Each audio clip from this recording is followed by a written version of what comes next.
لو انت بتشتغل مع صينيين هتعرف ان هم عندهم معلومات كده عن المصريين او فكر خاص عن المصريين، وخصوصا المصريين لما بيشتغلوا في مصانع صينيه في مصر بيقولوا ان المصريين مش بيشتغلوا كويس وبتاع. فده معناه ايه؟ يعني ازاي يقولوا ان هو مش بيشتغل كويس او بيتلكع في الشغل او سكلي؟ يقول لك ايه؟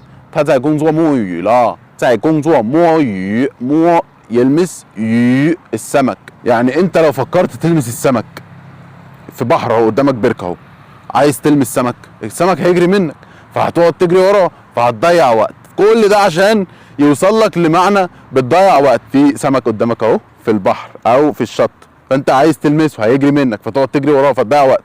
فعشان يوصف لك ان الانسان ده بيضيع وقت في شغله يقول لك ايه؟ 他在工作摸鱼了， يعني ان هو بيلمس سمك في الشغل، يعني بيضيع وقت، يعني مش بيشتغل، يعني سكلي. بطل تبقى سكلي.